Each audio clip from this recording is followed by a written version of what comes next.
আজকে আমরা actually properties of matter বা পদার্থের গাঠনিক ধর্ম এই চ্যাপ্টারটা শুরু করব। আজকে একটু সহজ জিনিসপত্র পড়াবো। আজকে হচ্ছে আপনাদেরকে খুব বেশি পেইন দিব না। নরমালি আমি হচ্ছে অনেক বেশি জিনিসপত্র দিয়ে অনেক পেইন দিই আপনাদেরকে। আজকে একটু পেইনলেস পড়ালেখা হবে, কিন্তু আজকে কনসেপ্ট নিয়ে অনেক টানাহেঁচড়া হবে। অ্যাকচুয়ালি আজকে আমি চেষ্টা করব আপনাদেরকে কনসেপচুয়ালি বেশ কিছু জিনিসপত্র শিখিয়ে দিতে। সো আমি আজকে শুরুই করব অ্যাকচুয়ালি টান বলটা দিয়ে, যে টান বল কিভাবে কাজ করে। সো আমরা আজকে শুরু করব অ্যাকচুয়ালি টান বল, সুতার টান বল বা টেনশন দিয়ে।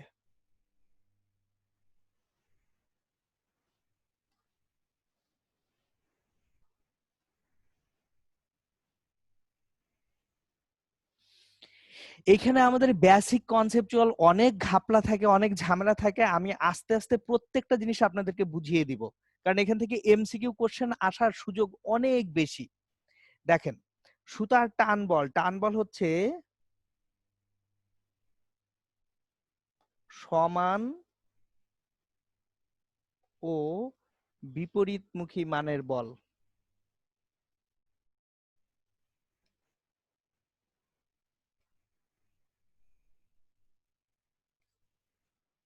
Equal and opposite force.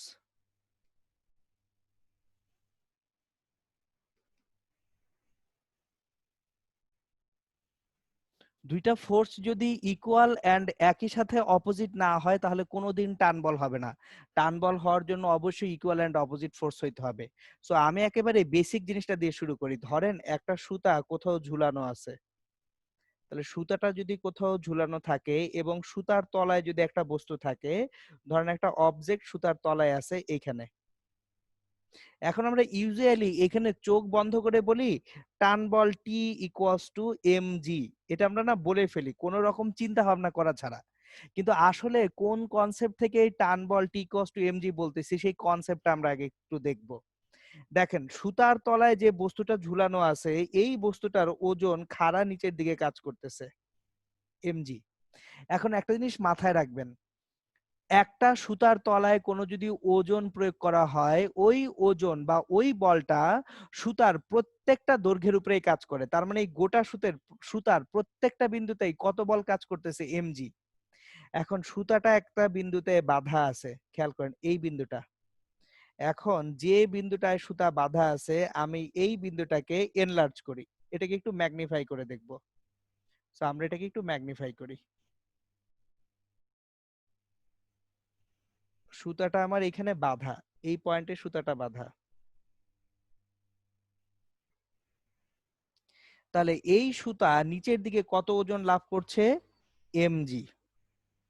এখন আমার যদি এই বিন্দুটায় কোনো প্রতিক্রিয়া বল না থাকে, এই বিন্দুতে লব্ধি বল কত হইতে হবে, জিরো হইতে হবে। কেন জিরো হইতে হবে? কারণ সুতাটা ওইখানে বাঁধা আছে, সুতা কি ওইখান থেকে নড়তে চড়তে পারতেছে? সুতা ওইখান থেকে সরতে পারতেছে না। সুতরাং এইখানে আমার তাহলে একটা রিয়াকশন ফোর্স আছে, যে রিয়াকশন ফোর্স আর ইকুয়ালস টু কত, এমজি। ফলে এখানে লব্ধি বল শূন্য হয়ে যাচ্ছে। এই কারণে সুতাটা নড়তে চড়তেছে না, সুতাটা ওই জায়গায় একেবারে স্থির অবস্থায় আছে। সো আমার তাহলে এই যে দেখেন ম্যাগনিফাই করে যেটা পাচ্ছি যে কোনো একটা বিন্দুতে এই সুতার উপরে অ্যাকচুয়ালি কয়টা ফোর্স আছে, দুইটা ইকুয়াল এন্ড অপোজিট ফোর্স আছে। এই কারণেই অ্যাকচুয়ালি আমাদের টান বল মানেই হচ্ছে সমান ও বিপরীতমুখী মানের বল। যদি দুইটা বল সমান ও বিপরীতমুখী মানের হয় তাহলে সুতাটা কি হবে, টান টান হবে। একটা বল দিয়ে কোনোদিন টান বল তৈরি করা যাবে না। টান বলের জন্য কয়টা বল লাগবে, দুইটা বল লাগবে। তাহলে ধরেন একটা সুতা, এখন এই সুতায় দুইটা ইকুয়াল এন্ড অপোজিট ফোর্স যদি আমি দেই, টান বল বা টেনশন তৈরি হলো। এখন সেকেন্ড কোশ্চেন হচ্ছে এই টেনশন ফোর্সের ডিরেকশন কোন দিকে, টান বলের দিক কোন দিকে। সো দ্বিতীয় কোশ্চেন হচ্ছে টান বলের দিক।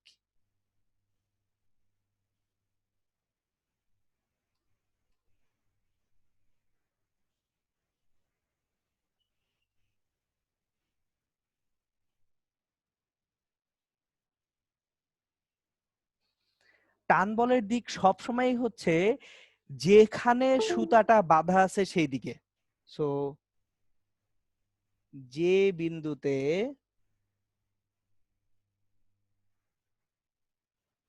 সুতা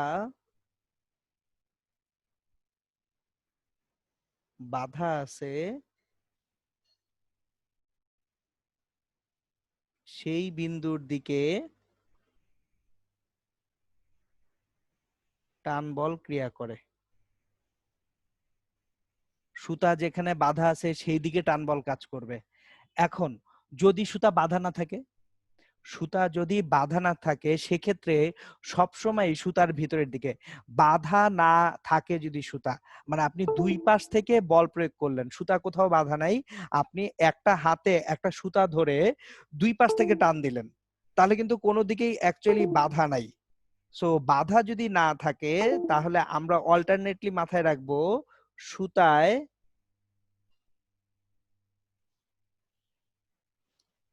বল প্রয়োগ করা হলে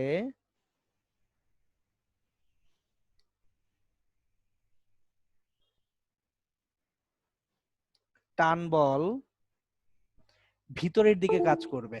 সবসময় কাজ করবে কোন দিকে? সুতায় ভিতরের দিকে টান বল কাজ করবে।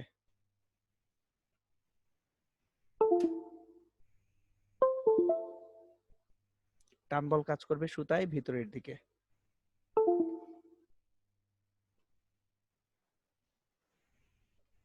ভিতরের দিকে কাজ করে। এখন যদি টান বলটা ভিতরের দিকে কাজ করে, আমরা এখান থেকে একটা সিম্পল ছোট্ট এমসিকিউ দিয়ে যাত্রা শুরু করব, যে এই যে টেনশনটা যে কাজ করতেছে ভিতরের দিকে, মাল্টিপল ফোর্স আসলে তখন টান বলটা কত হবে, কিভাবে কাজ করবে, কোন দিকে কাজ করবে, এই প্রত্যেকটা জিনিস দেখব। এখন ধরেন আমি কোন একটা সুতা নেই, এটা একটা সুতা, এই সুতার উপরে দুইটা বল দিলাম, এই পাশ থেকে একটা বল দিব 30 নিউটন, আর এই পাশ থেকে একটা বল দিব ধরেন 22 নিউটন। এখন তাহলে এখানে টান বল টেনশন ফোর্সটা কত?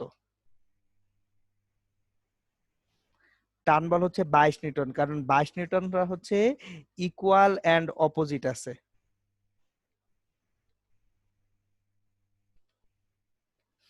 আর এইখানে 8 নিউটন হচ্ছে লব্ধি বল, লব্ধি বল হচ্ছে 8 নিউটন। আমি যদি দুইটা ডিফারেন্ট ফোর্স অ্যাপ্লাই করি, তাহলে বড় ফোর্স থেকে ছোট ফোর্স সাবট্রাক্ট করে বিয়োগ করে যেটা পাবো সেটা সবসময় রেজাল্টেন্ট বা লব্ধি বল। তাহলে আমার এখানে লব্ধি বলটা হচ্ছে 8 নিউটন, আর সুতার টান বলটা হচ্ছে 22 নিউটন।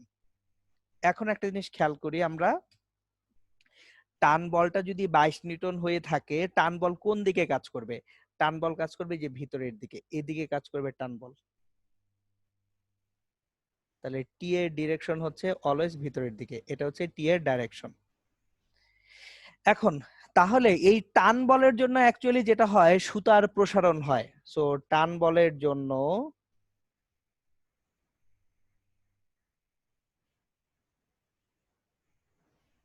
প্রসারণ হয়, আর লব্ধি বলের জন্য সরণ হয়।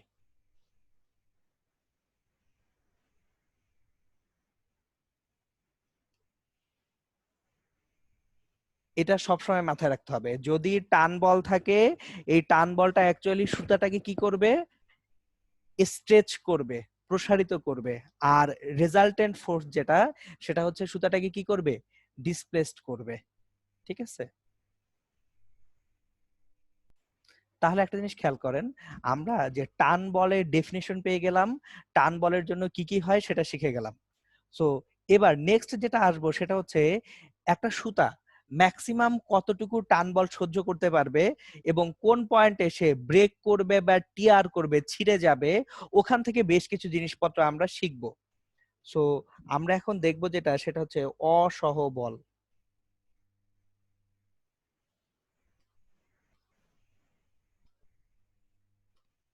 ব্রেকিং বা টিয়ারিং ফোর্স। অসহ বলটা হচ্ছে সর্বোচ্চ যে মানের বল একটা সুতা সহ্য করতে পারে, সর্বোচ্চ যে মানের বল কোন সুতা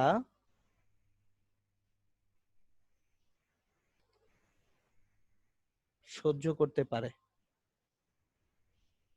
তাকে আমরা বলি অসহ বল।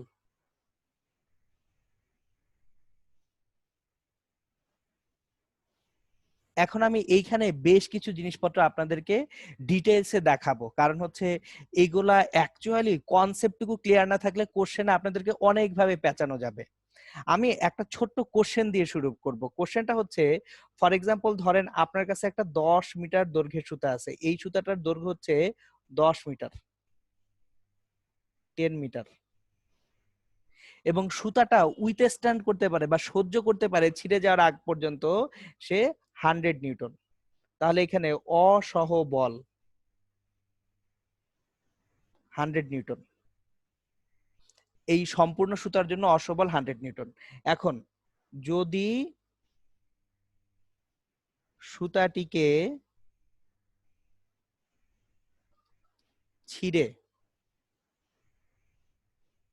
সমান 4 টুকরা করা হয়, তাহলে অসহ বল কত হবে? আমি এই সুতাটাকে ছিঁড়ে ফেলবো, 4টা টুকরায় ভাগ করব, সেক্ষেত্রে অসহ বল কত হবে? আমরা অ্যান্সার অপশনগুলো লিখি।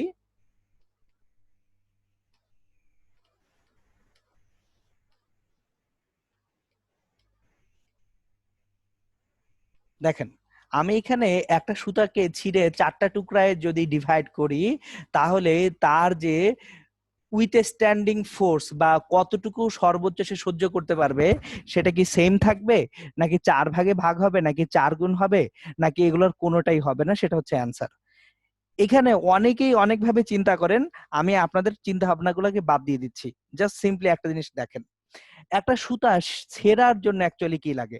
সো আমরা যদি একটা সুতার ক্রস সেকশন দেখি, এই যে ধরেন একটা ক্রস সেকশন, এই ক্রস সেকশনের ভিতরে অনেকগুলা কি আছে, একটা স্ট্রিং এর মধ্যে অনেকগুলা অণু আছে, এই অণুগুলা পরস্পর মুখোমুখি সংযুক্ত। সো যতক্ষণ পর্যন্ত এই অণুর সংখ্যা চেঞ্জ না হচ্ছে, ততক্ষণ পর্যন্ত সেম অ্যামাউন্ট অফ ফোর্স, একই বল আপনার লাগবে সুতাটা ছিঁড়তে। আবার বলতেছি, আপনি একটা সুতাকে ছিঁড়তেছেন, কোনো একটা পয়েন্টে ছিঁড়তেছেন, মানে কি এক্সাক্ট ওই পয়েন্টে যতগুলো মুখোমুখি অণু আছে, এই অণুগুলোর মধ্যে আন্তঃআণবিক যে আকর্ষণ বলটা আছে, এই ইন্টারমলিকুলার ফোর্সটাকে নাই করে দিচ্ছেন, নালিফাই করে দিচ্ছেন। সুতরাং যতক্ষণ পর্যন্ত প্রস্থচ্ছেদের ক্ষেত্রফল চেঞ্জ হবে না, ততক্ষণ পর্যন্ত সুতার অসহ বল সেটা সেম থাকবে। সো আমি লিখে দিচ্ছি, যতক্ষণ পর্যন্ত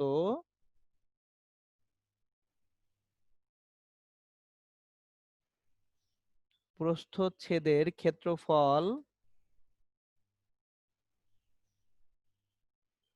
I mean cross sectional area,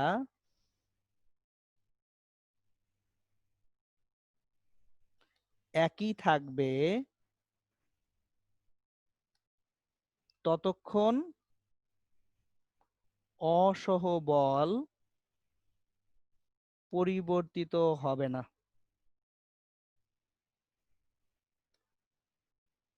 অসবলটা ততক্ষণ কি থাকবে, একই থাকবে, এবং এটা থাকতেই হবে একই।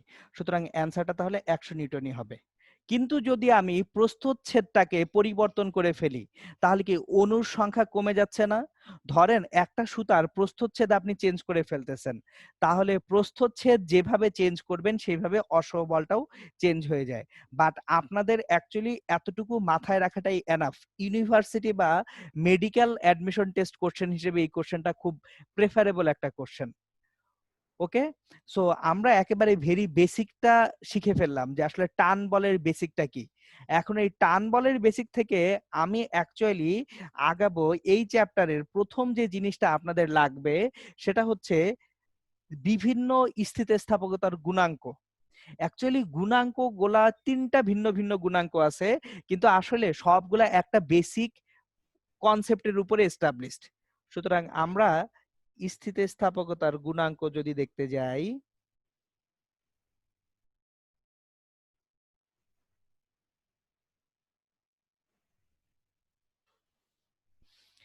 যতই গুণাঙ্ক থাকুক, যে কোনো স্থিতিস্থাপকতার গুণাঙ্ক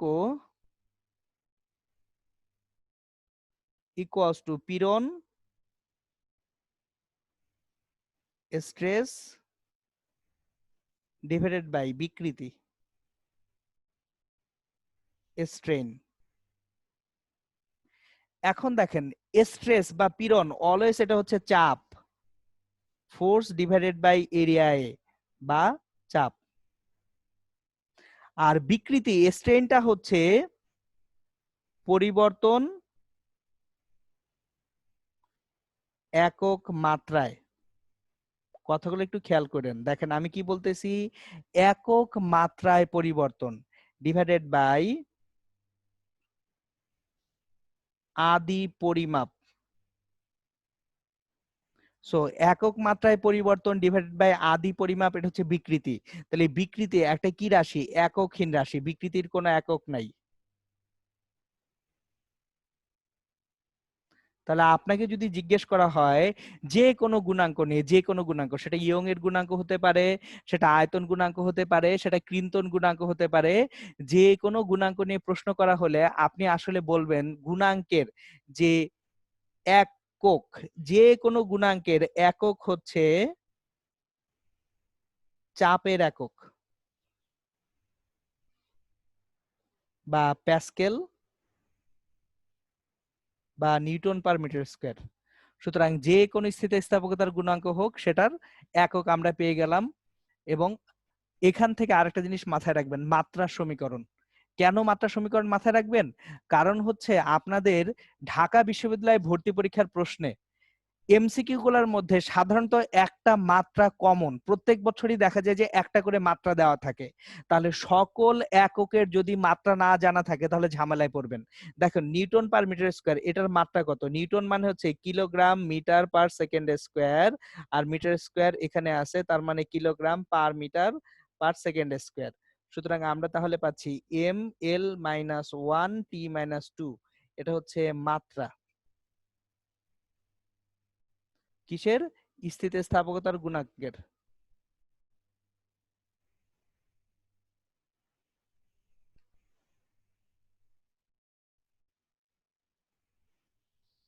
সুতরাং স্থিতিস্থাপকতার গুণাঙ্কের আমরা একক মাত্রা সব পেয়ে গেলাম। এখন আমরা শুরু করব দৈর্ঘ্যের স্থিতিস্থাপকতার গুণাঙ্ক বা ইয়ং এর গুণাঙ্ক দিয়ে, যেখান থেকে কি কি জিনিসপত্র পসিবল। দৈর্ঘ্যের স্থিতিস্থাপকতার গুণাঙ্ক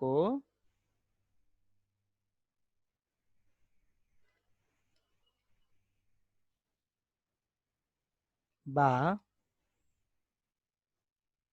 ইয়ং এর গুণাঙ্ক, এখান থেকে যত রকম টানা হেঁচড়া পসিবল সেটা আমরা করব। দেখেন আমরা ইয়ং এর গুণাঙ্ক নিয়ে যখন কাজ করতেছি, দৈর্ঘ্য নিয়ে কাজ করতেছি, ওয়াই ইকুয়ালস টু দৈর্ঘ্য পীড়ন ডিভাইডেড বাই দৈর্ঘ্য বিকৃতি।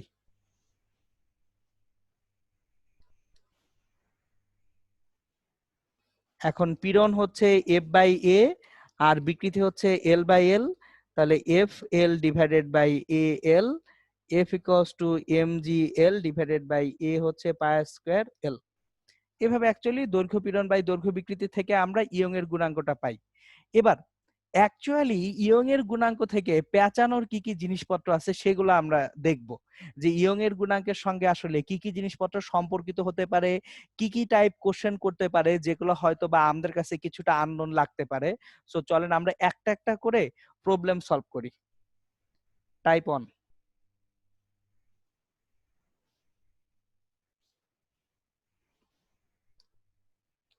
ইয়ং এর গুণাঙ্ক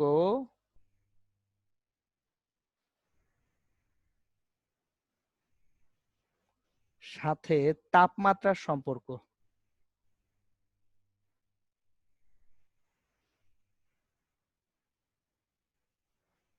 মানে এটা এমসিকিউতে আসার সম্ভাবনা খুব কম, এটা আসলে আসবে হচ্ছে রিটেন পরীক্ষায়। সো আমার ইয়ং এর গুণাঙ্কের সাথে তাপমাত্রার সম্পর্ক, এটা হচ্ছে সম্পূর্ণরূপে রিটেনের জন্য, নট ফর এমসিকিউ। তাহলে এইখানে আমরা অলরেডি জানি Y equals to F L divided by A L. এখন দেখেন ছোট এলটা কি, কতটুকু দৈর্ঘ্যের এক্সটেনশন হচ্ছেন, এলটা হচ্ছে এক্সটেনশন। এখন এলটা এক্সটেনশন না হয়ে কম্প্রেশনও হতে পারে, তাহলে এক্সটেনশন অর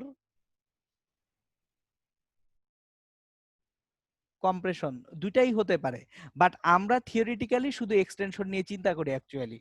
সো আমি আপনাদেরকে জিনিসটাকে এইভাবে বুঝাই, ধরেন কোনো একটা স্ট্রিং, কোনো একটা স্ট্রিং দুটো দেয়ালের মাঝখানে টান টান করে আটকানো আছে, এখানে টান টান করে আটকানো আছে কোনো একটা টেম্পারেচারে। সো আমি যদি এখানে টেম্পারেচারটা রাখি ধরেন 200°C, তাহলে এইখানে একটা কি আছে, ফোর্স আছে, টেনশন ফোর্স আছে। এখন যদি আমি কোনো কারণে টেম্পারেচারটাকে ডিক্রিজ করি, ডিক্রিজ করে নিয়ে আসি, খেয়াল করেন টেম্পারেচারটাকে ডিক্রিজ করতেছি, ডিক্রিজ করে ধরেন 20°C নিয়ে আসতে যাচ্ছি। এখন স্ট্রিংটা সংকুচিত হতে চাবে, কম্প্রেস হতে চাবে, বাট সে কিন্তু ডিউ টু ফিক্সড দুইটা পয়েন্টে সে একেবারে, আপনি তাকে বেঁধে রাখছেন বলে সে কম্প্রেসড হতে পারতেছে না। স্ট্রিংটা কম্প্রেসড হতে চাচ্ছে একটা অ্যামাউন্টে, কিন্তু কম্প্রেসড হতে পারতেছে না। তাহলে কম্প্রেসড যেহেতু হতে পারতেছে না, তার মধ্যে একটা টেনসাইল ফোর্স বেড়ে যাবে। আমি জিনিসটা আরেকবার রিপিট করতেছি, এটা খুব ভালো মতো খেয়াল করে শোনেন। স্ট্রিং যদি কম্প্রেস হয়ে যেতে পারে তাহলে আর কোনো টেনশন হবে না। একটা স্ট্রিং কম্প্রেস হতে যাচ্ছে, সংকুচিত হতে যাচ্ছে এবং সংকুচিত হয়ে যাচ্ছে, তাহলে কোনো টেনশন নাই। কিন্তু যদি এরকম হয় স্প্রিংটা সংকুচিত হতে চাচ্ছে কিন্তু পারতেছে না, এই কারণে সে একেবারে রিজিডলি দুইটা পয়েন্টে তাকে ফিক্স করে রাখা হয়েছে, তখন তার মধ্যে একটা অ্যাডিশনাল টেনশন চলে আসবে। সো আমরা যদি গোটা জিনিসটাকে এইভাবে চিন্তা করি যে L theta equals to L into 1+α del theta. দেখেন এটা ক্লাস 9-10 আপনারা পড়ছেন, হোয়ার আলফাটা কি ছিল, আলফা ছিল আপনার দৈর্ঘ্যের তাপমাত্রা প্রসারণ সহগ, আলফা ছিল দৈর্ঘ্যের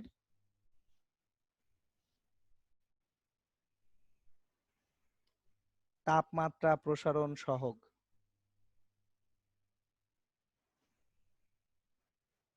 coefficient of expansion with temperature,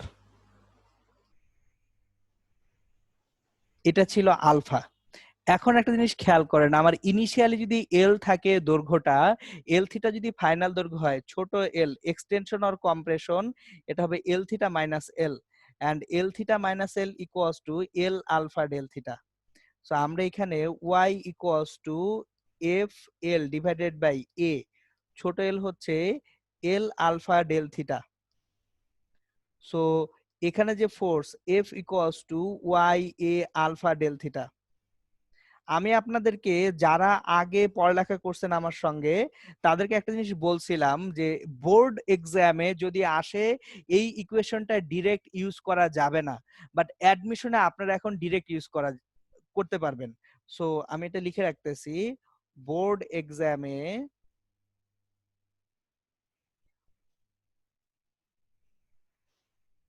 derive করেই বসাতে হবে,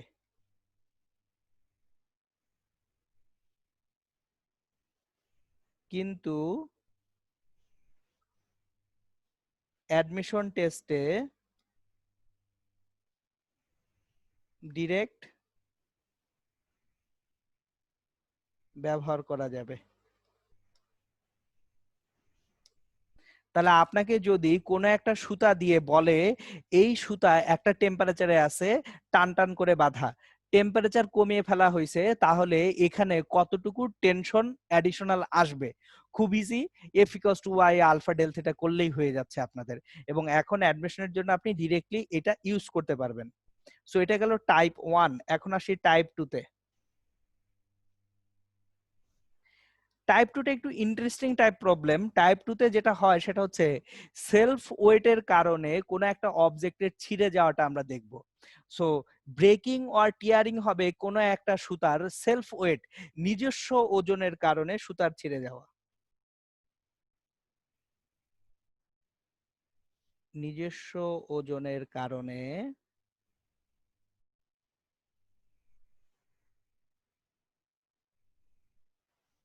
সুতার ছিঁড়ে যাওয়া।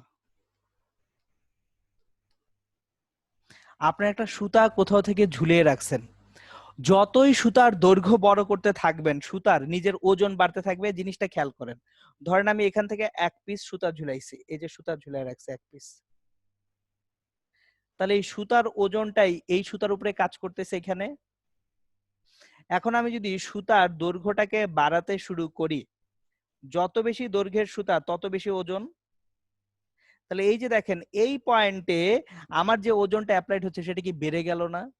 সো খেয়াল করেন, আমি কিন্তু সুতার প্রস্থচ্ছেদ চেঞ্জ করি নাই।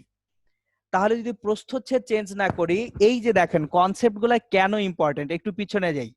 পিছনে যে আমি আপনাদেরকে জিনিসগুলো দেখাই, দেখেন এখানে লিখে রাখছি, যতক্ষণ পর্যন্ত প্রস্থচ্ছেদের ক্ষেত্রফল ক্রস সেকশনাল এরিয়া একই থাকবে ততক্ষণ অসহ বল পরিবর্তন হবে না। মানে ম্যাক্সিমাম যে ফোর্স উইথস্ট্যান্ড করতে পারবে বা ব্রেকিং যে ফোর্স আর টিয়ারিং যে ফোর্স কতক্ষণ একই থাকবে, যতক্ষণ পর্যন্ত আমার ক্রস সেকশনাল এরিয়া কি থাকবে, সেম থাকবে। এখন তাহলে এই কনসেপ্টটা যার মাথায় আছে সে এখানে সে ইজিলি ম্যাথ করে ফেলতে পারবে যে আমার যদি একটা সুতার লেন্থ আমি বাড়াই, লেন্থ বাড়াচ্ছি, তাহলে কি এর ব্রেডথ চেঞ্জ হচ্ছে? হচ্ছে না তো। তার মানে ক্রস সেকশনাল এরিয়া চেঞ্জ হচ্ছে না। দ্যাট মিন্স আগেও এটা যে ফোর্স উইথস্ট্যান্ড করতে পারতো, সহ্য করতে পারতো, এখনো সে আসলে একই ফোর্সই সহ্য করতে পারবে। তাহলে যদি একই ফোর্স সহ্য করতে পারে, ইন দ্যাট কেস আমার এখানে ওজন বেড়ে গেছে, অসহ বল বা ব্রেকিং ফোর্স বা টিয়ারিং ফোর্স কিন্তু চেঞ্জ হয় নাই। সো এখান থেকে আমরা অ্যাকচুয়ালি ম্যাথ করতে পারবো। This is the concept. এখানে কোনো ইকুয়েশন নাই, আপনার পুরোটাই হচ্ছে কনসেপ্ট। সো এই কনসেপ্টের উপরে যদি আমরা একটু ম্যাথ করতে যাই, আমাদের এখানে কোশ্চেন 1 আজকে যদি করি,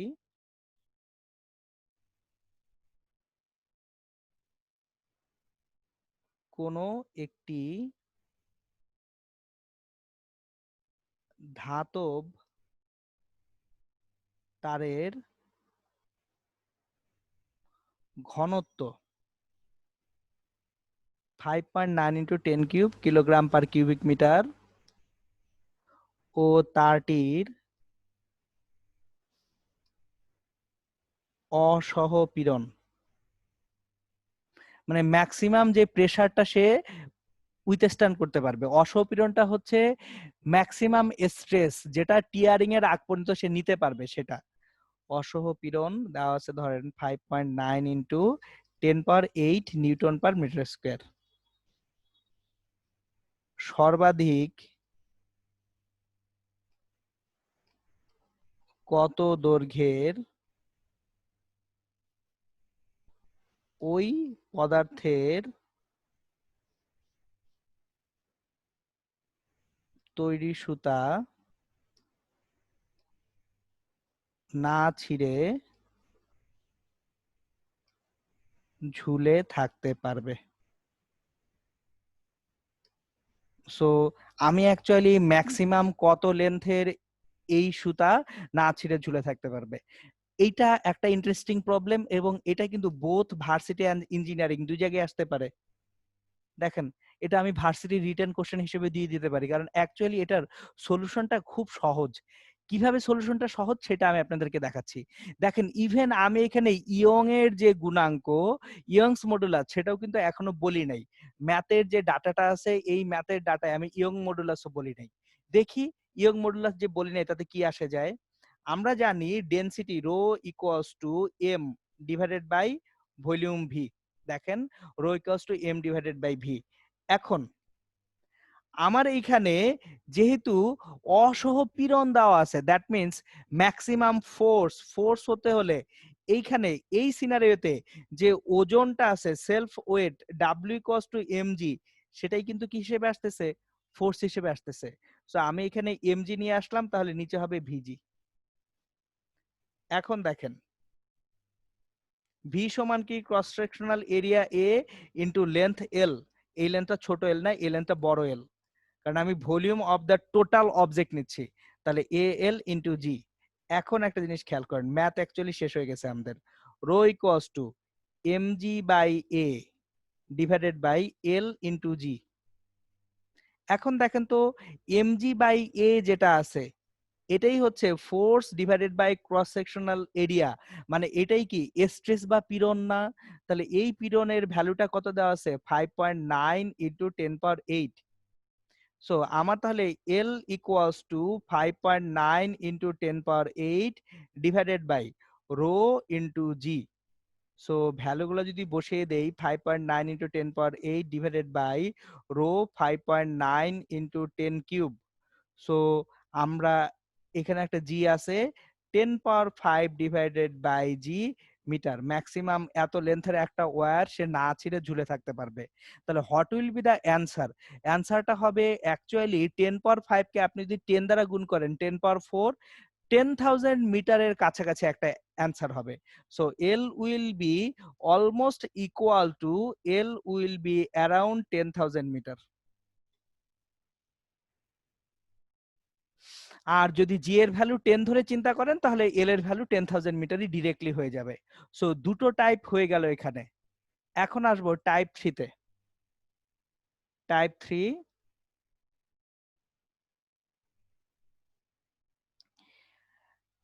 একটা জিনিস খেয়াল করেন, আমরা অ্যাকচুয়ালি এখানে টাইপ 3 টাকে আমি একেবারে ভেরি প্র্যাকটিক্যাল একটা সিনারিও হিসেবে আপনাদেরকে দেখাবো। অ্যাকচুয়ালি টাইপ 1 এর সঙ্গে, টাইপ 1 এ কি ছিল? ইয়ং এর গুণাঙ্কের সাথে তাপমাত্রার সম্পর্ক ছিল। টাইপ 1 এর সঙ্গে টাইপ 3 টা একেবারে সিমিলার, ম্যাচ করবে। কিভাবে ম্যাচ করবে সেটা এখন আমি আপনাদেরকে দেখাবো। এখানে ছিল আমরা অ্যাকচুয়ালি টেম্পারেচারের সঙ্গে কার সম্পর্ক নিচ্ছিলাম? ফোর্স বা টেনশনের। এখন এই চ্যাপ্টারেই আমরা অ্যাকচুয়ালি এইভাবে চিন্তা করতে পারি, আমরা বাচ্চা বেলায় গরুর গাড়ির যে চাকাটা ছিল, কাঠের চাকার উপর লোহার একটা রিং পরাতাম না? সো টাইপ 3 হচ্ছে কাঠের চাকার উপর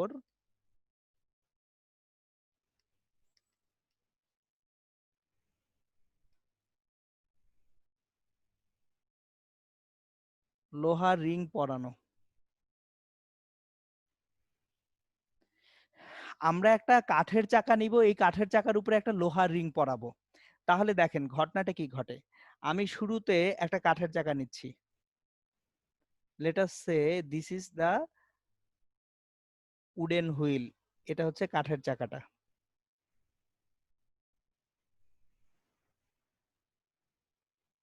এই কাঠের চাকার উপরে আমরা একটা লোহার রিং পরাবো। এখন একটা জিনিস খেয়াল করেন, লোহার রিং এর ইনিশিয়ালি যে পরিধিটা আছে, সার্কামফিয়ারেন্স, এটা কিন্তু চাকার পরিধির থেকে কম হইতে হবে। দেখেন, আপনার যদি স্টেবল কন্ডিশনে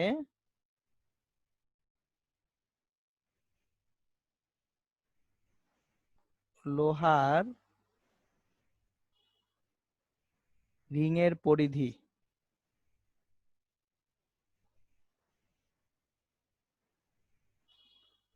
কাঠের চাকার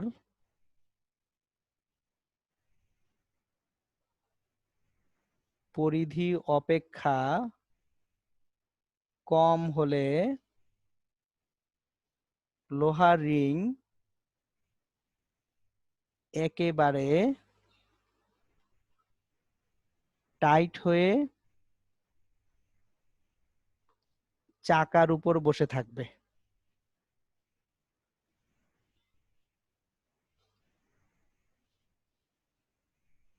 মানে জিনিসটা বুঝছেন, যে লোহার রিং এর যে পরিধি সেটা যদি কাঠের চাকার পরিধি অপেক্ষা কম হয়, তাহলে লোহার রিং কাঠের চাকার উপরে খুব টান টান হয়ে টাইট হয়ে বসে থাকবে, না হলে তো খুলে বের হয়ে আসবে। এখন প্রশ্নটা হলো, এই যে কাঠের চাকার পরিধির থেকে কম পরিধির একটা লোহার রিং কিভাবে কাঠের চাকার উপরে আমরা পরাবো? খুব সিম্পল। আপনি একটা লোহার রিং নিলেন যে রিং এর পরিধি কাঠের চাকার পরিধি থেকে কম। এখন আমরা জানি তাপমাত্রা দিলে, তাপমাত্রা বাড়ালে ধাতব বস্তু অ্যাকচুয়ালি প্রসারিত হয়। তাহলে তাপমাত্রা বাড়ালে লোহার রিং এর পরিধি কি হবে? বেড়ে যাবে। পরিধি বেড়ে গেলে তাকে সুন্দর মতো কাঠের চাকার উপরে আপনি বসাতে পারবেন। এরপর আস্তে আস্তে ঠান্ডা হলে এই যে লোহার রিংটা ঠান্ডা হওয়ার পরে পরিধি কমে যেয়ে চাকার উপরে টাইট হয়ে বসে থাকবে। তাহলে আমরা যদি প্রবলেমটাকে সলভ করতে যাই, কোনো একটা প্রবলেম করি, কোশ্চেন 2।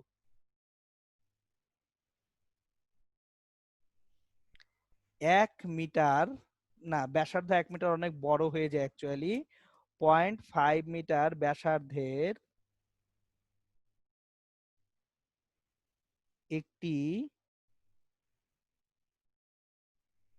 কাঠের চাকার উপর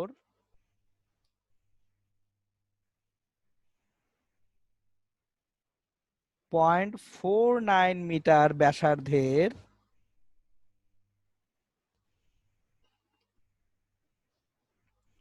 লোহার রিং পরাতে হবে। যদি রিংটির তাপমাত্রা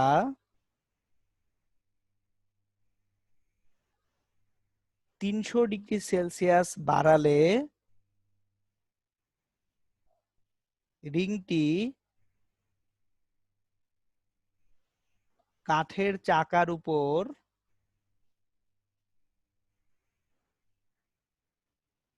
মাপ মতো বসে যায়।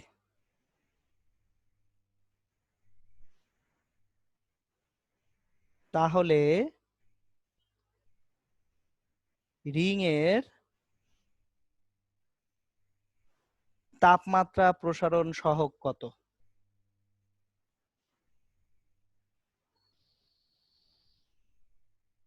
আমাদেরকে রিংটার তাপমাত্রা প্রসারণ সহগ বের করতে বলা হয়েছে।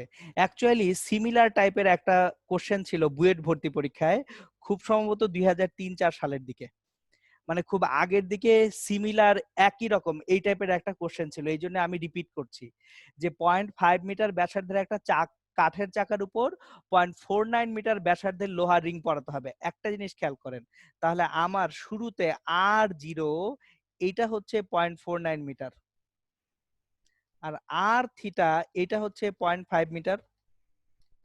দেখেন ইনিশিয়ালি কোন রকম তাপ দেওয়ার আগে ব্যাসার্ধ ছিল 0.49 মিটার। আপনি যখন তাপ দিচ্ছেন তারপরে ব্যাসার্ধ কত হচ্ছে? 0.5 মিটার। এখন আমরা জানি L theta equals to L0 1 plus alpha del theta. দেখেন কত সহজ অঙ্ক। এল থিটা মানে কি? পরিধি 2 pi R theta, L0 2 pi R0 1 plus alpha del theta. Then এখান থেকে আমরা যেটা পাবো R theta equals to R0 1 plus alpha del theta. মানগুলা বসিয়ে দিব।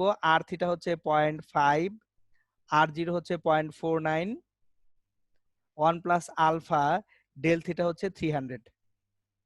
এখান থেকে অ্যাকচুয়ালি আলফার মানটা আমরা বের করতে পারবো 0.5 বাই 0.49, এইটা -1, এটা হচ্ছে 300 আলফা।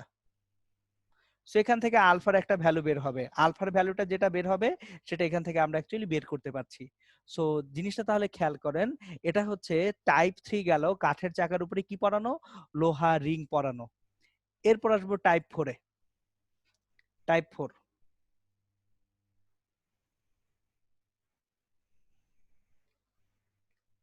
উলম্ব বৃত্তাকার পথে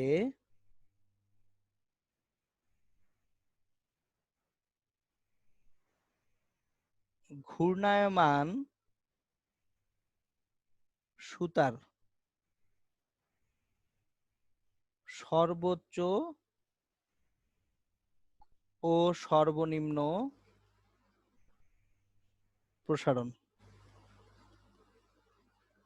দেখেন আমরা অলরেডি নিউটনিয়ান মেকানিক্স থেকে এটা জানি, নিউটনিয়ান বলবিদ্যা থেকে এটা জানি, উলম্ব বৃত্তাকার পথে যখন একটা সুতাকে আপনি ঘুরাবেন তখন সকল বিন্দুতে প্রসারণ সেম হবে না। কোথাও প্রসারণ কি হবে? বেশি হবে, কোথাও প্রসারণ কম হবে। তাহলে আমি যদি একটা সুতাকে এই যে ভার্টিক্যালি ঘুরাচ্ছি, তখন আমরা জানি একেবারে ম্যাক্সিমাম পয়েন্টে এইখানে টান বলটা হয় minimum, T minimum equals to mv² by r minus mg। আর একেবারে নিচে যে ফোর্সটা হয় টি ম্যাক্সিমাম, এটা হবে হচ্ছে mv² by r plus mg। তাহলে ফোর্স যেখানে ম্যাক্সিমাম সেখানে অ্যাকচুয়ালি প্রসারণটাও হবে ম্যাক্সিমাম। তাহলে ফোর্স নিচে ম্যাক্সিমাম, এখানে প্রসারণ সর্বোচ্চ।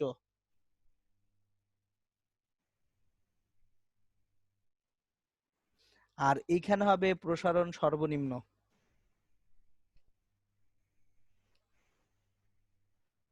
সো আমরা খেয়াল রাখবো অলওয়েজ যে যদি একটা সুতাকে আমরা ভার্টিক্যাল কোনো একটা সার্কুলার পাথ ফলো করে ঘুরাই, সেটা ছিঁড়তে পারে কোথায় বেশি? নিচে, যেখানে প্রসারণ সর্বোচ্চ এখানে ছিঁড়ে যাবার সম্ভাবনা সবচেয়ে বেশি। এখন একটা জিনিস খেয়াল করেন, সুতাটা যদি এই যে একদম মিনিমাম পয়েন্টে না ছিঁড়ে তাহলে কিন্তু কোথাও ছিঁড়বে না। সো এটা হচ্ছে মূল ইস্যু। আমার যদি সর্বনিম্ন বিন্দু যেটা আছে, মিনিমাম যে পয়েন্টটা আছে, মানে এই পয়েন্টে যদি সুতা না ছেড়ে, তাহলে বৃত্তাকার পথের আর কোনো পয়েন্টে সুতা ছিঁড়বে না। সো আপনাকে যদি ভার্টিক্যাল সার্কুলার পাথ বা উলম্ব বৃত্তাকার পথে একটা সুতাকে দিয়ে বলে সুতাটা ছিঁড়বে কি ছিঁড়বে না ডিটারমিন করো, বা সর্বোচ্চ কত বেগে সুতাটাকে তুমি ঘোরাতে পারবা যাতে সুতাটা না ছেড়ে, সেক্ষেত্রে আমরা কোন পয়েন্টটা নিয়ে কাজ করব? অলওয়েজ এই যে নিচের পয়েন্টটা নিয়ে। নিচের পয়েন্ট থেকে যে ভেলোসিটি আসবে, এই ভেলোসিটিটা হচ্ছে ম্যাক্সিমাম ভেলোসিটি, যেটা দিয়ে আমি সুতাটাকে ঘুরাতে পারবো যাতে সুতাটা না ছিঁড়ে। সো এটা গেল হচ্ছে আমাদের টাইপ 4। আমি আর এইটার ম্যাথমেটিক্যাল এক্সাম্পল দিচ্ছি না, কারণ এই টাইপের ম্যাথ একেবারে কমন ম্যাথ, আপনার থিওরিটা মাথায় থাকলেই হচ্ছে। সো এখানে টেনশন যে ফোর্সটা, এই ফোর্সটাই অ্যাকচুয়ালি সুতার উপরে অ্যাপ্লিকেবল হচ্ছে। ওকে, একটা জিনিস আমি আপনাদেরকে বলে দিচ্ছি, আমার অসহ বল যেটা এই সিস্টেমের অসহ বল, এইটা যদি টি ম্যাক্স হয়, তখন টি ম্যাক্স এর জন্য যে ভিটা পাবো, এই টি ম্যাক্স থেকে যে ভি পাওয়া যাবে সেটা হচ্ছে সম্ভাব্য সর্বোচ্চ গতিবেগ। আপনার যদি অসবল বা breaking force equals to T max বসান, এই টি ম্যাক্স বসানোর পরে সমাধান করে যে বেগ ভি পাবেন সেটা হচ্ছে একটা সুতার মাথায় একটা বস্তু বেঁধে ঘোরানোর সময় সম্ভাব্য ম্যাক্সিমাম ভেলোসিটি বা সর্বোচ্চ গতিবেগ। ওকে, টাইপ 4 হয়ে গেল, এবার আমরা টাইপ 5 এ যাব।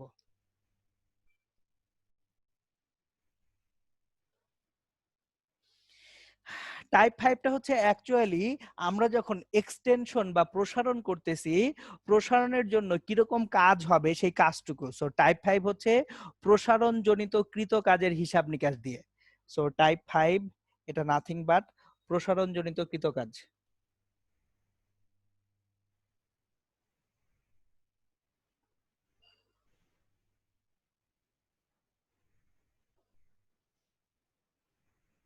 work done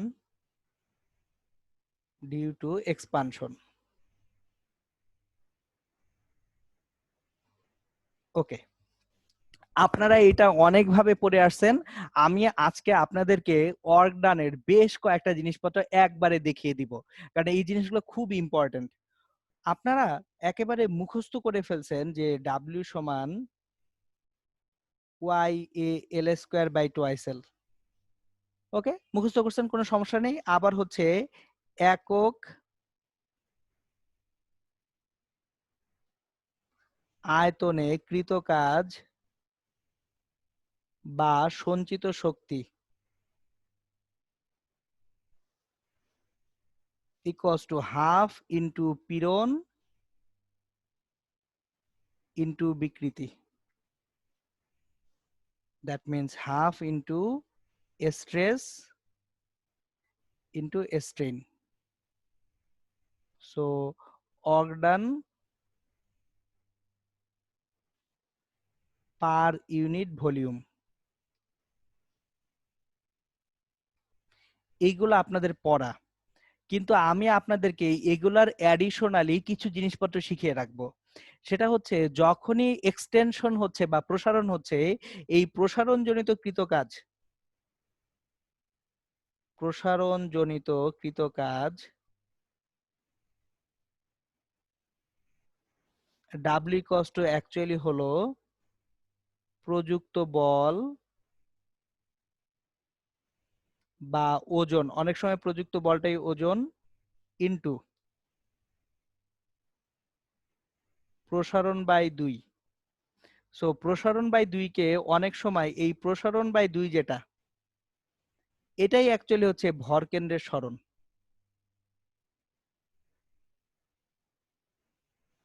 centre point of gravity যেটুকু সরতেছে সেটা অ্যাকচুয়ালি প্রসারণ বা 2, প্রসারণ ভাগ 2 বা ভর কেন্দ্রের সরণ। আমি এই জিনিসটা আপনাদেরকে একটু বুঝাবো এখন, যে প্রসারণ জনিত কৃত কাজ ডাব্লিউ সমান আমরা বলছি প্রযুক্ত বল ইনটু প্রসারণ by 2, that is F into L divided by 2।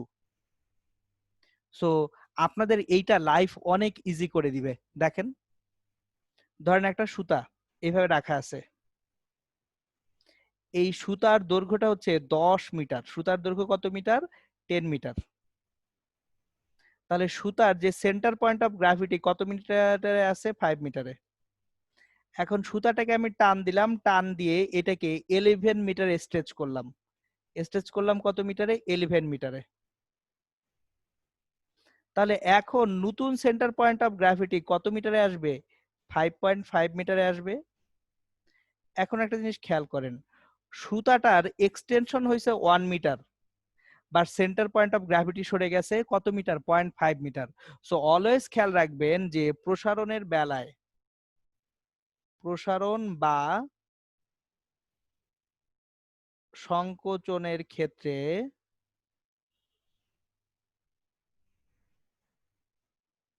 ভর কেন্দ্রের যে সরণ হবে এটা ইকুয়ালস টু প্রসারণ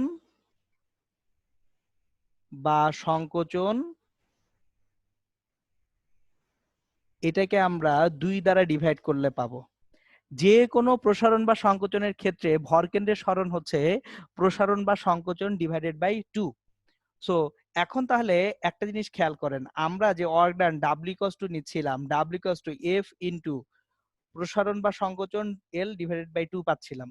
এবার একটু অন্যভাবে চিন্তা করি, Y equals to F L by A L ছিল, তাহলে F equals to Y A L divided by L. So এই এফ ইকুয়ালস টু যদি আবার Y A L by L into L by 2 বসাই, দেখেন কি পাচ্ছেন ফেরত? Y L square by 2 L ফেরত পাচ্ছেন। সো মাথায় রাখবেন অলওয়েজ যে আমাদের যদি ওয়ার্ক ডান বের করতে বলে, অনেক সময় দেখা যাবে যে আপনার মনে হচ্ছে এনাফ ডাটা নাই, শুধুমাত্র যদি প্রযুক্ত বল বা ওজন দেওয়া থাকে এবং প্রসারণ কতটুকু সেটা দেওয়া থাকে, এই দুটো থেকে আমরা প্রসারণ জনিত কৃতকাজ ডাব্লিউ বের করতে পারবো এফ এল বাই 2 থেকে। এবং একটা মজার জিনিস দেখে আপনাদেরকে, স্প্রিং এর প্রসারণ জনিত কৃতকাজ,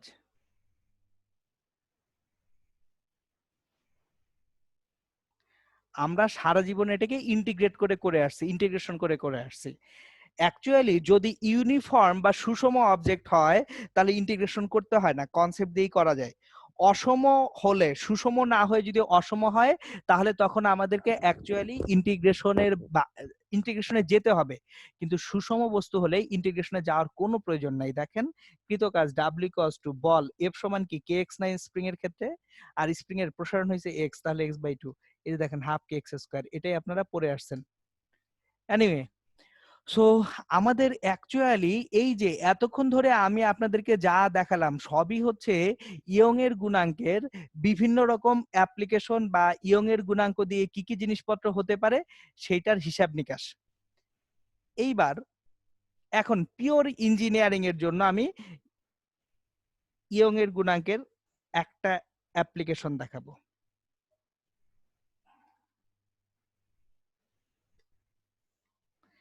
এইটা ভার্সিটিতে জীবনে আসবে না, আসার কোনো চান্স নাই, আর আসলে ওটাকে অবলীলায় ছেড়ে দিলেও কোনো সমস্যা নেই। দেখেন এইখানে অ্যাকচুয়ালি আমি ইয়ং এর গুণাঙ্কটাকে একটু ডিফারেন্টলি এক্সপ্রেস করব। আমি একটা প্রবলেম দিয়ে আপনাদেরকে জিনিসটা দেখাবো, একটা ম্যাথ করব। আমি ডিরেক্ট একটা ম্যাথে চলে যাব। সো এটা হবে আমাদের আজকের অ্যাকচুয়ালি কোশ্চেন নাম্বার 3। কোশ্চেন 3, ম্যাথটা হচ্ছে ধরেন 1 মিটার দৈর্ঘ্যের একটা সুতা এ এবং বি এর মাঝখানে ঝুলানো আছে। এ বি এর মাঝে 1 মিটার দৈর্ঘ্যের একটা সুতা ঝুলানো আছে। সুতার ঠিক মধ্যবিন্দুতে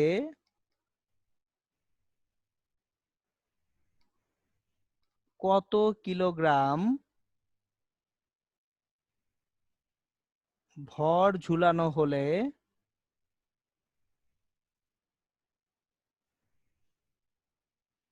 সুতাটি মধ্যবিন্দু হতে 5 সেন্টিমিটার নিচে নেমে আসবে। কোশ্চেনটা দেখেন, কোশ্চেনটাই পিকুলিয়ার কোশ্চেন। একটা সুতা আছে এ এবং বি বিন্দুতে বাঁধা 1 মিটার দৈর্ঘ্যের। ঠিক মধ্যবিন্দুতে আমি একটা ভর ঝুলাবো, তাহলে সুতাটি মধ্যবিন্দু হতে কত সেন্টিমিটার নিচে নামবে? 5 সেন্টিমিটার। এই সুতার জন্য ব্যাসার্ধ আর হচ্ছে ধরেন 2 মিলিমিটার, এবং ইয়ং এর গুণাঙ্ক ওয়াই দেওয়া আছে 2 × 10⁻11 newton per metre square. So আমরা এই ম্যাথটা সলভ করতে চাই। ম্যাথটা খুব জটিল কিছু না, কিন্তু আগে আপনাদের কিছু জিনিসপত্র বুঝতে হবে। এই যে টান বলের কনসেপ্ট নিয়ে যখন আমি চিন্তা করাচ্ছিলাম আপনাদেরকে, এই টান বলের কনসেপ্টে আগে আপনাদেরকে বুঝতে হবে। সো ধরেন এ থেকে বি তে সুতাটা বাঁধা আছে। সুতার মাঝখানে একটা ওজন ঝুলাইলে, সুতাটার মাঝখানে ওজন ঝুলাইলে এই যে ওজনটা এইভাবে সুতাটাকে নিচের দিকে বেন্ড করে দিবে না? তাহলে ওজনটা সুতাটাকে এইভাবে বেন্ড করে দিচ্ছে। তাহলে এই যে ওজন এমজি, খেয়াল করেন, এমজি সুতাটার এই যে দুই বাহুতে দুইটা টান বল দিবে। তাহলে এখানেও যদি আমার টান বল টি থাকে, এখানেও একটা টান বল কি থাকবে? টি থাকবে। এখন একটা জিনিস খেয়াল করেন, আমার যদি সুতাটায় এই অ্যাঙ্গেলটা থিটা হয়, এই অ্যাঙ্গেলটাও কি হবে? থিটা। তাহলে এদিকে থাকবে টি কস থিটা, এদিকেও থাকবে টি কস থিটা। টি কস থিটা দুইটা পরস্পর ব্যালেন্সড হয়ে যাচ্ছে। আর উপরের দিকে দুইটা টি সাইন থিটা মিলে দুইটা টি 2t সাইন থিটা থাকবে। তার মানে আমার 2t sine theta equals two আমরা mg বলতে পারি। সো আমার m ইকুয়ালস টু তাহলে হবে 2t sine theta divided by g। So আমাকে এই m এর মানটা বের করতে হবে। আশা করি সবাই এটুকু ধরতে পারতেছেন। জিনিসটা খুব সিম্পল। আমার এ আর বি দুইটা বিন্দুতে সুতাটা ঝুলানো ছিল টান টান করে। আমি ঠিক মধ্যবিন্দুতে একটা ভর এম দেওয়ার ফলে সুতাটা মধ্যবিন্দু থেকে নিচের দিকে নেমে গেছে। কত সেন্টিমিটার নেমে গেছে? 5 সেন্টিমিটার নেমে গেছে। আমাকে বের করতে বলা হয়েছে সুতাটা যদি মধ্যবিন্দু থেকে 5 সেন্টিমিটার নিচের দিকে নেমে যায়, তাহলে যে ভরটা ঝুলানো হয়েছে সেই ঝুলানো ভরের পরিমাণটা কত। তাহলে আমরা ধরে নিচ্ছি সুতাটা সি বিন্দু থেকে ডি বিন্দুতে ঝুলে চলে গেছে। সি থেকে কোথায় গেছে? ডি তে চলে গেছে। আমার এখন এইখানে চ্যালেঞ্জ গুলা কি কি সেটা আমি বলি। টি এর মান বের করতে হবে, সাইন থিটার মান বের করতে হবে। এই দুইটা জিনিস যদি বের করতে পারি তাহলে কিন্তু হয়ে যাচ্ছে। এখন একটা জিনিস খেয়াল করেন, টি এর মান যখন বের করতে যাব, টি এই টান বলটাই কিন্তু সুতাটাকে প্রসারণ করতেছে। তাহলে ওয়াই সমান, আগে আমাদের F L by A L ছিল, তাহলে ওয়াই সমান টি এল বাই এ এল। তাহলে টি ইকুয়ালস টু ওয়াই এ ছোট এল বাই বড় এল। এখন প্রশ্ন হচ্ছে ছোট এল কত, বড় এল কত, এটা আমাদের জানা দরকার। সো বড় এল যেটা, সেটা হচ্ছে আদি দৈর্ঘ্য। এখন একটা জিনিস খেয়াল করেন, এসি যে অংশটা সেটাই কিন্তু বড় হয়ে এডি হয়ে গেছে। তাহলে আদি দৈর্ঘ্য এল ইকুয়ালস টু এসি, এবং এটা হচ্ছে 0.5 মিটার। আর ছোট এল প্রসারিত অবস্থায় কতটুকু প্রসারণ হয়েছে সেটা হচ্ছে ছোট এল। ছোট এল তাহলে এডি মাইনাস এসি। এখন এডি কত? এডি হচ্ছে root over AC square plus CD square minus AC. So আমরা মানগুলা বসাই। আমরা যদি ক্যালকুলেশন করতে শুরু করি, দেখেন AC square plus CD square, AC কত? 0.5, আর সিডি কত? 0.05 না? সুতরাং 5 সেন্টিমিটার নিচে নামছে, তার মানে সিডি হচ্ছে 0.05। তাহলে 0.5 স্কয়ার প্লাস 0.05 স্কয়ার, এটাকে রুট ওভার করব, এক থেকে মাইনাস করে দিব 0.5 কে। আমরা তাহলে যেটা পাচ্ছি, প্রসারণ হয়েছে 2.49 ইন্টু 10 পাওয়ার মাইনাস 3 ছোট এল। তাহলে আমরা যদি সবগুলা মান বসিয়ে দেই, টি এর মান পেয়ে যাব। টি এর মানটা তাহলে এখন বের করি। ওয়াই দেওয়া আছে 2 পাওয়ার 11 ইন্টু পাই আর স্কয়ার, পাই আর ব্যাসার্ধ কত? ব্যাসার্ধ এখানে 2 মিলিমিটার, তাহলে 2 মিলিমিটার 0.002 এক্স স্কয়ার, তাহলে ওয়াই এ হয়ে গেছে ইন্টু ছোট এলটা হচ্ছে 2.49 পাওয়ার মাইনাস 3 আর ডিভাইডেড বাই বড় এল হচ্ছে 0.5। সো আমাদের অ্যাকচুয়ালি যে টেনশন ফোর্স টিটা হচ্ছে 12,516.1 নিউটন। এবার আর কি ছিল? Sine theta. সাইন থিটা, এইটা থিটা হলে ভিতরে এই অ্যাঙ্গেলটাও কত? থিটা, একান্তর কোণ। তাহলে সাইন থিটা মানে হচ্ছে লম্ব ডিভাইডেড বাই অতিভুজ। লম্ব হচ্ছে সিডি থিটা এর জন্য, অতিভুজ হচ্ছে বিডি। এখন আমি অলরেডি এই যে এখানে সিডি বাই বিডি এর রেশিওটা বের করে ফেলতে পারবো। সিডি হচ্ছে 0.05 আর বিডিটা হচ্ছে অতিভুজটা 0.05 divided by root over 0.05 square plus 0.5 X square. আমি ক্যালকুলেশন গুলা ডিরেক্ট করে ফেলতেছি। সো আপনাদেরকেও আস্তে আস্তে এই জিনিসটা শিখতে হবে যে ডিরেক্ট কিভাবে ক্যালকুলেশনটা করে ফেলা যায়। সো সাইন থিটার যে মানটা আসবে 0.099। সো আমি এখানে ভ্যালুগুলো আর বসাচ্ছি না, ডিরেক্টলি যদি সাইন থিটার ভ্যালুটা বসাতে যাই, থিটার অ্যাকচুয়ালি খুবই কম হবে। 1 মিটারের তুলনায় 5 সেন্টিমিটার খুব ছোট, তাহলে থিটা এর মান ছোট হবে, সাইন থিটার মান হবে 0.099। তাহলে M equals to 2 into T হচ্ছে 12,516.1 sine theta 0.099 divided by G হচ্ছে 9.8। So 2 into 12,516.1 into 0.099 divided by 9.8, মানে 252.87 কিলোগ্রাম একটা অবজেক্ট যদি ঝুলানো হয়, তাহলে এই সুতাটা অ্যাকচুয়ালি নিচের দিকে 5 সেন্টিমিটার নেমে আসবে। সো হোপফুলি ইনশাল্লাহ সবাই এই ম্যাথটা বুঝতে পারছেন যে ঘটনাটা কি ঘটলো। সো মোটামুটি এই হচ্ছে আমাদের ইয়ং এর গুণাঙ্কের ডিটেইলস। মানে আজকে আমরা শুধুমাত্র এই যে দেখেন, আমি আজকে এই পর্যন্তই রাখবো যে টান বল কাকে বলে, টান বলের ডিটেইলসটা কি সেটা দিলাম, দিয়ে ইয়ং এর গুণাঙ্ক থেকে কি কি টানা হেঁচড়া হতে পারে সেটা পড়লাম। অ্যাকচুয়ালি নেক্সট ক্লাসে আমরা বাকি দুইটা গুণাঙ্ক এবং পয়সনের অনুপাত, এই তিনটা জিনিস ডিটেইলসে পড়বো। আমি অ্যাকচুয়ালি এই চ্যাপ্টারটার উপরে ক্লাস নিব টোটাল 4টা, কারণ এই চ্যাপ্টারটা অনেক কিছুর কম্বিনেশন এবং আপনাদের এই চ্যাপ্টারের প্রচুর ঘাপলা থাকে। সো আমি এই যে আজকে যেমন সম্পূর্ণরূপে টান বল থেকে শুরু করে সবকিছু ভেঙে ভেঙে পড়ালাম, আমি এই চ্যাপ্টারটা একেবারে থিওরিটিক্যালি সব ডেভেলপ করে করেই যাব আপনাদের জন্য ইনশাল্লাহ। ওকে।